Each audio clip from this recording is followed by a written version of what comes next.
Eh bien, bonjour à tous. Et j'espère que vous allez bien. Alors excusez-moi, c'est un peu moins professionnel aujourd'hui. J'ai pas de script, rien du tout. Je fais cette vidéo vraiment en live. Voilà, il n'y a pas de... Bon, bien sûr, comme toujours, hein, pas d'image.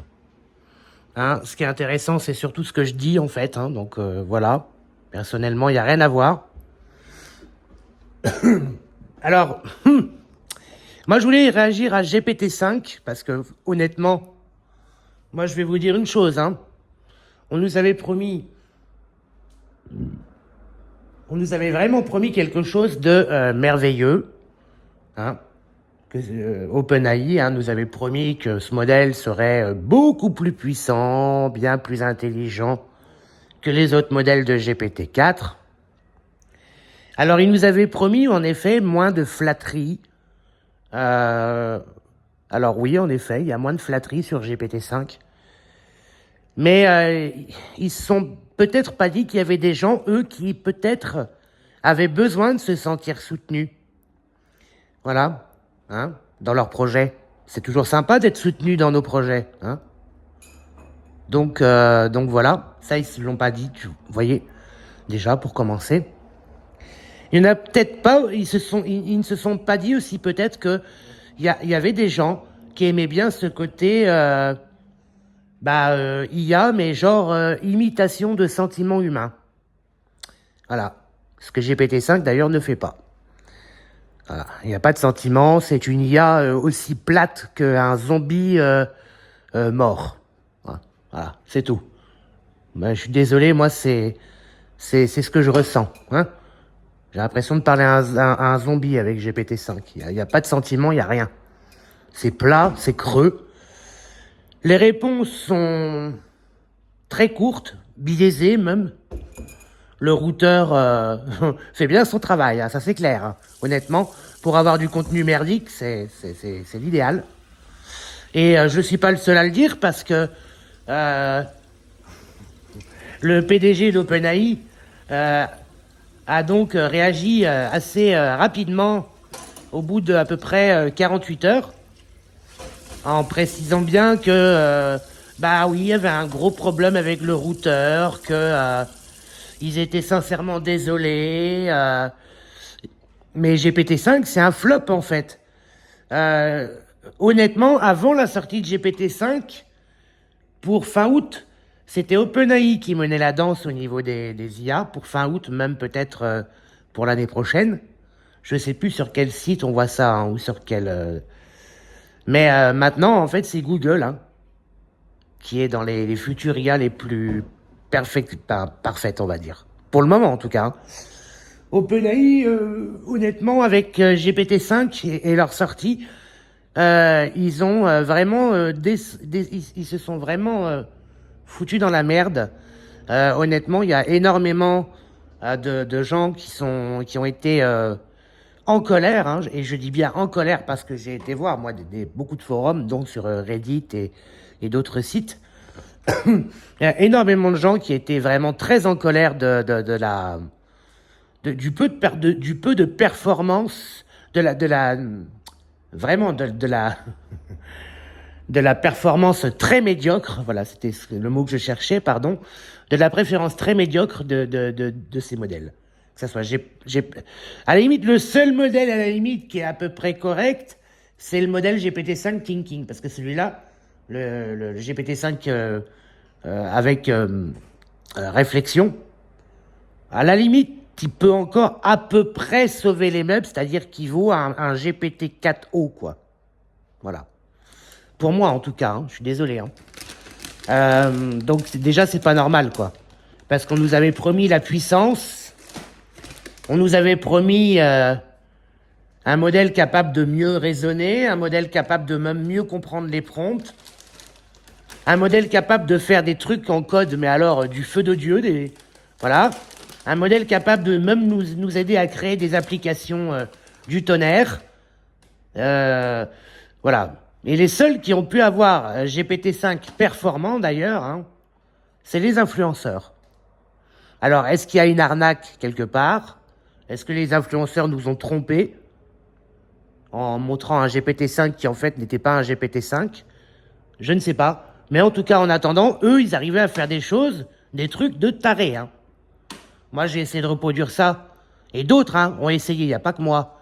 Avec le GPT-5 qui est sorti, là, avec le système de routeur à deux balles, eh ben, honnêtement, on n'arrivait même pas à faire le cinquième de ce que eux arrivaient à faire.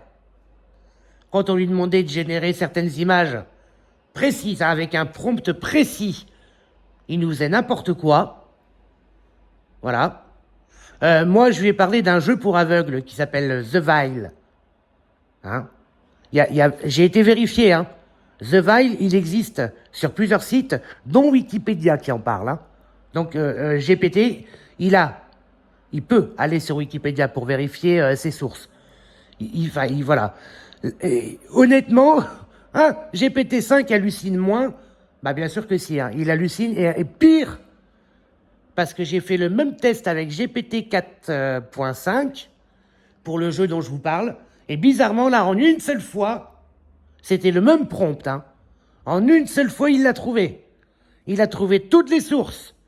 Il m'a même fait un résumé de l'histoire du jeu, des raccourcis à utiliser, tout le bordel. GPT-5, il s'est complètement planté.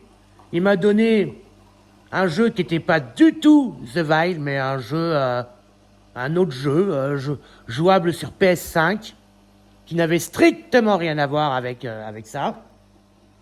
Donc, personnellement, franchement, pour moi, voilà, pour moi, honnêtement, OpenAI, là, c'est une chute drastique. Honnêtement, il va falloir que vous fassiez quelque chose. Hein. Parce que avec ce que vous avez promis, que ça soit aux professionnels comme aux particuliers, bah, personnellement, là, vous n'avez pas respecté vos engagements vraiment, hein, niveau promesse. Hein. Mais c'est toujours pareil, de toute façon. On nous vend, on nous promet, on nous fait des belles paroles pour nous vendre des choses, des matériaux toujours soi-disant plus clean, plus classe, peut-être moins énergivore et plus économique, mais soi-disant plus puissant. Mais en fait, c'est pas vrai. En fait, GPT-5, moi je vais vous dire une chose, c'est très simple. Ça n'a jamais été fait pour vous, utilisateurs. Jamais. Hein. C'est juste parce que OpenAI, en fait, avec les 700 millions d'utilisateurs qui utilisent GPT aujourd'hui, eux, ils ont juste besoin de faire des économies. Parce que leur serveur sature. Il y a eu des pannes hein, l'année dernière, hein, je vous le dis moi. Des pannes qui ont été... il y a eu jusqu'à je crois que il y a eu 24 heures de panne. Non, c'était même pas l'année dernière en plus, c'était en début d'année 2025. Je crois qu'il y a eu presque plus de 24 heures de panne. Donc voilà, ils ont besoin d'avoir malheureusement peut-être des serveurs plus gros avec des GPU plus gros, j'en sais rien. Mais en attendant, voilà, ils veulent faire des économies, donc ils se sont dit, ben ça va être très simple. Pour faire des économies, on va sortir, on va prendre tous les GPT-4 et les hauts, parce que c'est ça GPT-5. Hein. On va les mettre dans une seule interface. On va mettre des prompts en entrée que l'utilisateur ne voit pas pour que les réponses soient bâclées, pour que l'IA travaille le moins possible. Comme ça, derrière, on fait des grosses économies. Toi, tu casques un forfait quand tu es un professionnel de plus de 200 balles pour avoir au final un résultat presque limite merdique. Tu as des limites de messages avec GPT+, par exemple, ou en gratuit, soi-disant que GPT-5 serait quasiment illimité pour tout le monde. Bah ça aussi, ça a encore été du bullshit, hein. Voilà. Donc honnêtement, personnellement, moi je suis très déçu en tout cas de GPT-5. Donc je continue à travailler avec GPT-4o ou GPT 4.5 ou GPT 4.1 pour le code. Voilà. Et croyez-moi, tant que ces modèles-là seront accessibles, je continuerai à bosser avec. Hein. Je bosserai pas avec GPT-5. Hein. C'est de la daube. C'est de la daube totale. Je suis navré de le dire. Beaucoup de gens sur YouTube vous diront l'inverse, mais c'est parce que c'est des influenceurs. C'est tout. Voilà. Ils ont le droit de tester des modèles en avant-première. Voilà. Ils sont un peu de mèche avec OpenAI, donc c'est normal en fait qu'ils vous disent que GPT-5 c'est une tuerie. Voilà. C'est comme l'entreprise. Hein. OpenAI va pas vous dire ah bah non GPT-5 en fait excusez-nous hein, cher utilisateur, mais nous ce qu'on veut faire c'est des économies sur votre dos. On veut vous faire payer des sommes astronomiques, mais on veut surtout récupérer pas mal d'argent.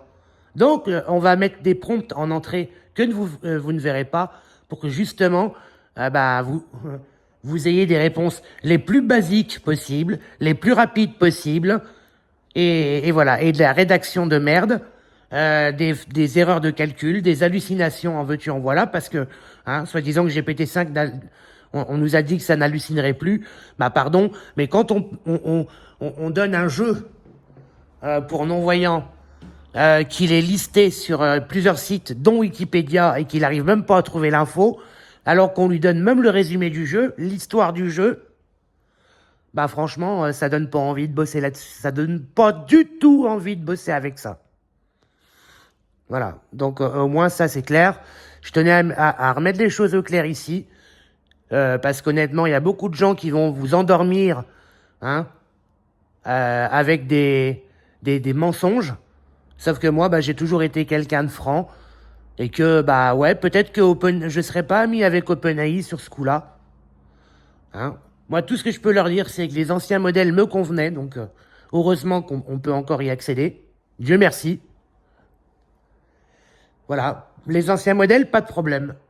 Surtout GPT 4.5 et GPT 4.1. Ça, aucun problème. J'en suis satisfait, content, donc il n'y a pas de souci. Là, je ne dis rien. Au contraire. Je suis satisfait entièrement. Mais par contre, pour ce qui est de GPT-5, n'attendez pas à ce que j'en dise du bien. Pour le moment, c'est de la merde. Peut-être que dans un mois, après certaines mises à jour, et quand OpenAI auront bien retravaillé dessus, peut-être que ça deviendra de la bombe. Mais pour l'instant, n'écoutez pas ce qu'on vous raconte sur YouTube, c'est du bullshit, c'est de la merde, ce n'est pas vrai, c'est du mensonge. GPT-5, c'est de la merde, point. Voilà. Sur ce, écoutez, chers amis, moi je vous souhaite une agréable et bonne journée. En tout cas, je tenais vraiment à vous faire vraiment entendre la vérité parce que moi je vous dis, hein, j'ai fait pas mal de forums avant de faire cette vidéo. Donc voilà, j'ai pas de script, hein, c'est vrai, hein, je fais ça un petit peu à l'arrache. Mais honnêtement, j'en ai marre d'entendre des conneries, des mensonges qui sont plus grands encore que la Tour Eiffel. Hein. Donc voilà, il faut dire les choses telles qu'elles sont. Quand les choses sont bien, je le dis, mais quand c'est de la merde, je le dis aussi. Voilà, c'est tout. Et même si j'étais influenceur, je le dirais. Sauf que la plupart des influenceurs vous raconteront de la merde. Voilà, c'est tout. Sur ce, bonne soirée à vous en tout cas.